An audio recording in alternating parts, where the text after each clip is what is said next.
Hey everyone, we're going to talk a little bit about the career of early childhood education.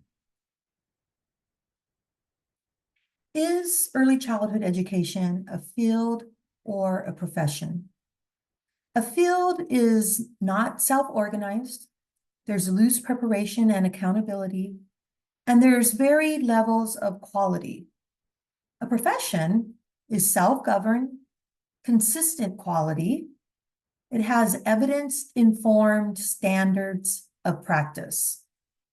Examples of professions that are thought of commonly in our society are medicine, nursing, architecture, dentistry, engineering, and physical therapy. Why is it important to organize ECE as a profession?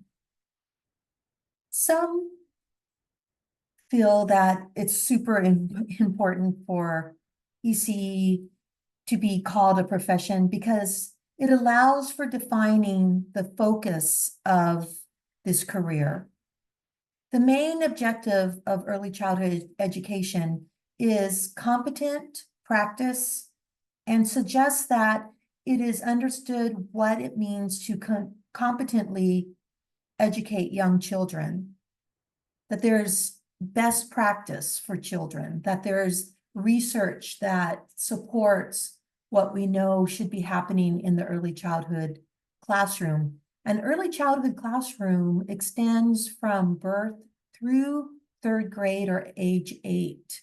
So when you look at those public school grades that we qualify in the United States, so that'd be preschool, kindergarten, first, second, and third grade, they still are under that umbrella of early childhood education. And so there are practices that are developmentally appropriate for these age groups.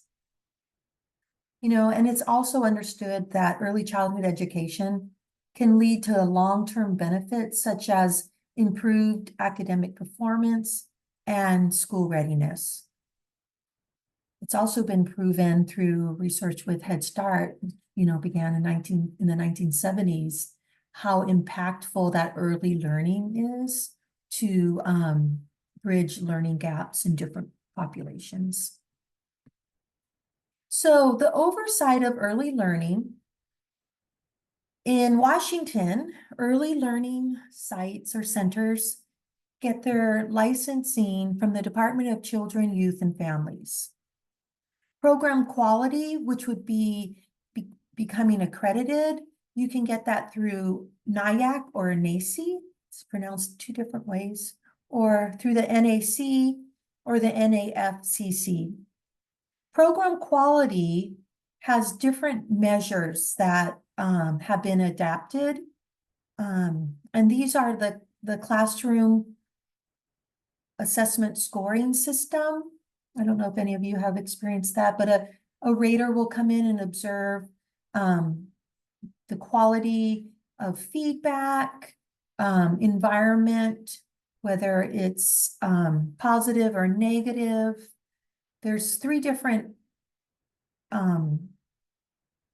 bullets that they observe you in, and then you get a score, and that can help you understand as a program where you need to possibly develop your own skills, whether or not you're providing those open-ended questions or you're providing a positive, affirming environment where children thrive.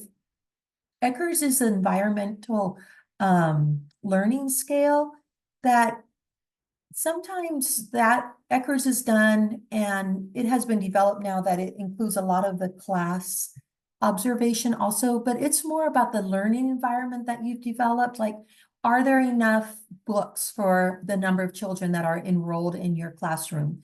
Do the books represent different ethnicities and different family structures? Are there the certain, I believe, at least 5 to 7 learning centers that need to be developed with the certain amount of materials so that children, more than one child, can go into those centers and participate to a point of the learning objective is being met. And then also in ECHRS is safety. It's a lot, but the history of ECHRS goes back to how do we provide this learning environment that is so dynamic that young children will thrive when they're interacting with the learning environment.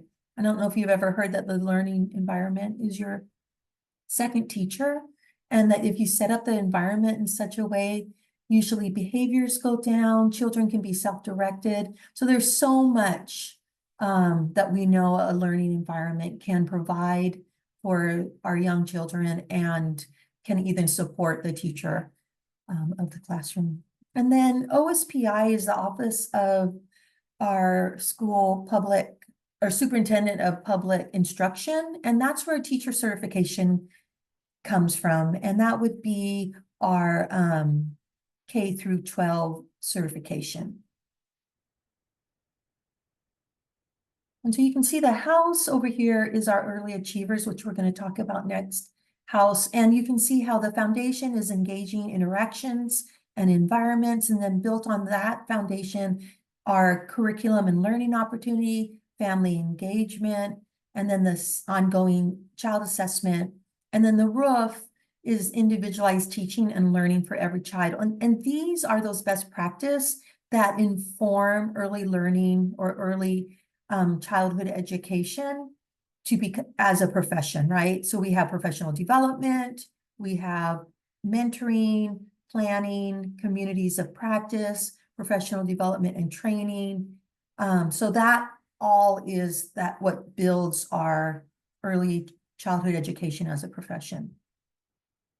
So moving on, the Race to the Top of Early Learning Challenge was developed under President Obama, 2011, and Washington State got $60 million. And overall, the state Race to the Top Early Learning Challenge goals are to increase the number of low-income and disadvantaged children enrolled in high-quality early learning programs.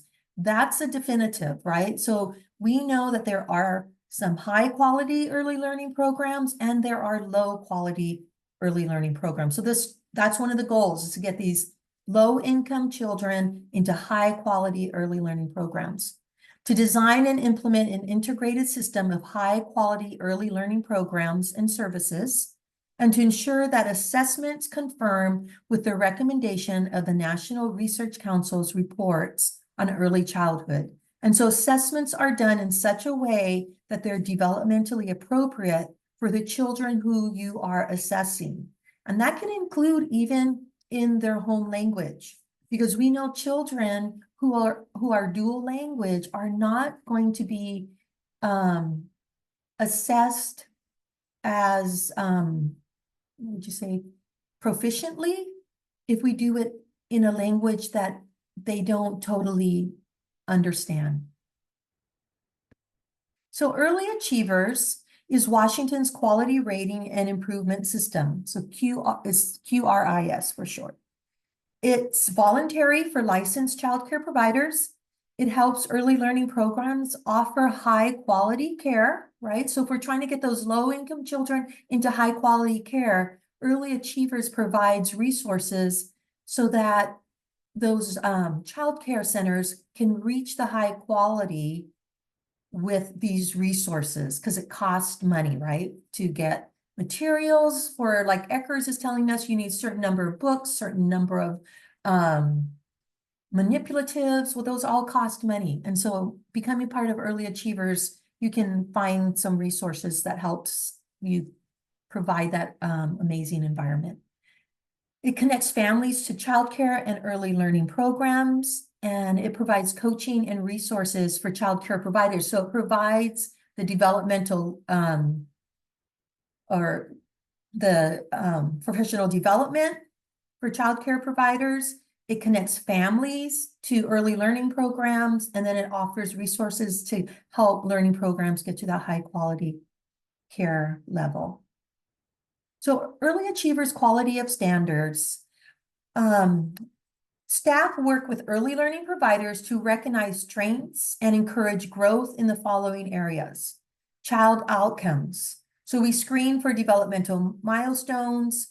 We assess each child's strengths and needs. We share information with families, and we individualize activities and curriculum for each child's needs and support for their growth. Interactions and environment. Participate in an on-site observation that measures the quality of the learning environment and interactions. So that's a classroom assessment scoring system. Curriculum and staff support. They use a curriculum that meets developmental guidelines and provide time for staff planning and training. Family engagement and partnership. Provide resources for families in their primary language. Partner with families to determine child strengths and needs, and use a self-assessment to develop a family engagement plan. Families are a child's first teacher. And so for early learning educators, we need to partner with families. So some of the activities that we're doing in the classroom can also be done at home, right? Part of early childhood education is partnering with families, learning families' cultures, and supporting that ongoing learning that needs to happen at home also. Early achievers also provide staff professionalism. And so early achievers give certificates, credentials, or degrees. They give out stipends for a level of earning certificates, credentials, and or degrees. So this early learning and development guideline is Washington State's publication that describes behaviors and skills that children may demonstrate birth through grade 3. It helps parents and professionals understand how to support children's development at a child's developmental stage. Not necessarily, it is written for age groups, but we remember that within early childhood, that's why we go up through 3rd grade, children can be at different developmental stages within an age group. So remember that when you're looking at this publication. It's research-based, it provides practical strategies, and it's a whole child approach. So it's looking to develop the physical, the intellectual, or cognitive development, social, emotional development of the child. Understanding that that's development makes up that whole child, not just the cognitive or intellectual, or not just the physical, but the social, emotional, and all 4 of those different domains. So this is what I was talking about. This chart shows that the awards that are amounted depending on the different certificates and degrees that you achieve. And so when you go on to the Department of Child, Youth, and Family, they have merit. And so you want to go on there and sign up. You'll get a STARS ID, and then you apply for a portable background check. And that portable background check is so that the state knows that you're a safe person to be in the early childhood classroom. There's a link on our Canvas under the module of merit there's a video that tells you how to apply for your portable background check if you haven't done that yet. And then within that, you're going to put your different information. And so depending on where you are currently, right? So you might be working towards your initial certificate, or maybe you already have the 5 requirements for this certificate. And then you want to apply for that $150 award amount. And every time you move from one step to another, you will get an award amount for continuing your own education. So within early childhood, the career of early childhood education, we have a trilemma. And the trilemma in early childhood education is the connection between the quality, affordability, and it should be accessibility of childcare. Affordability and compensation is the same thing. This trilemma was identified in the 1970s as a crisis in the early care and education system. It poses a moral challenge for teachers, administrators and parents. And some of the challenges associated with the trilemma are quality. High quality care is expensive.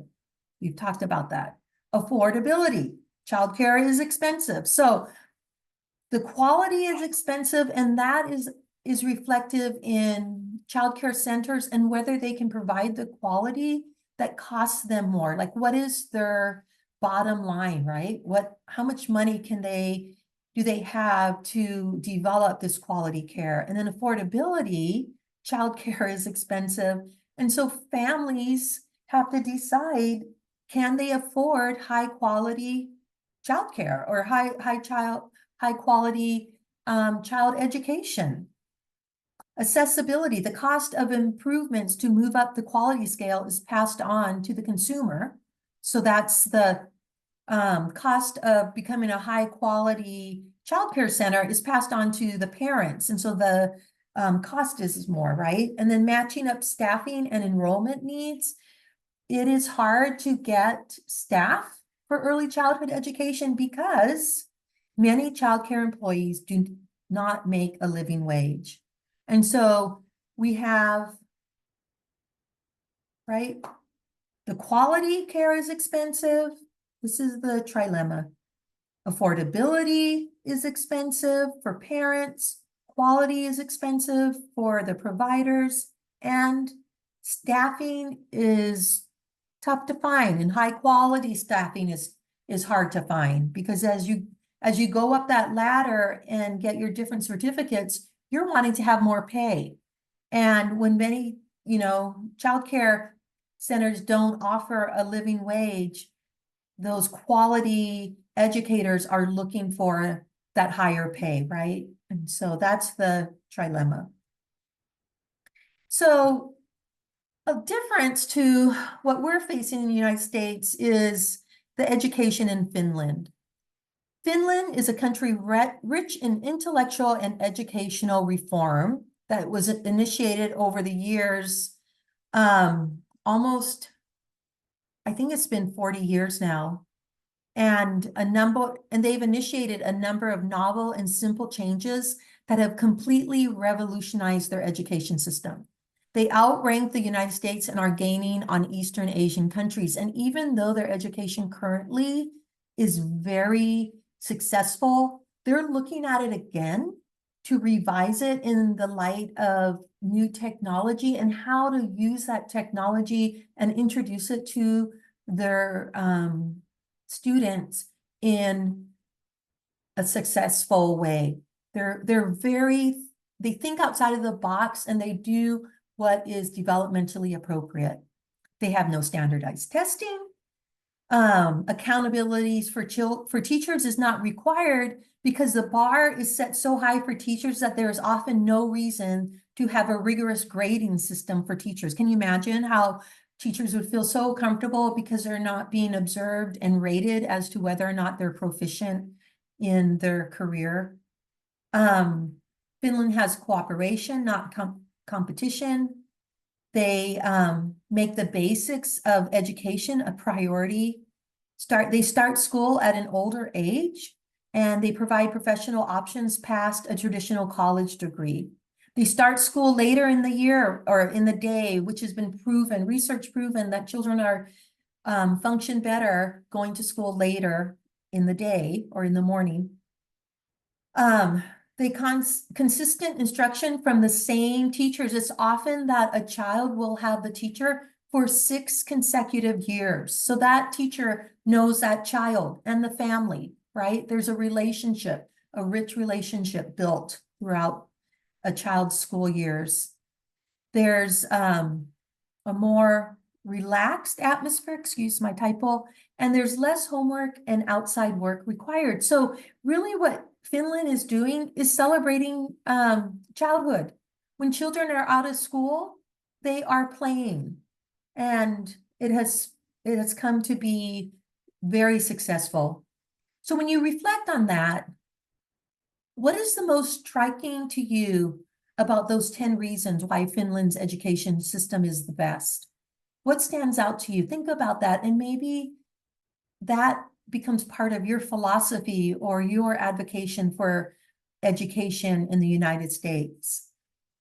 So some of those reasons for Finland's education to be so successful are: Finnish teachers are highly trained and respected professionals, with most holding a master's degree in education. Finland's education system emphasizes equity over excellence, providing equal opportunities to all students regardless of their background or abilities. There's no standardized testing in Finland. Students are graded individually by their teachers, and overall progress is mapped by sampling groups of schools. So what does quality early childhood education look like to you?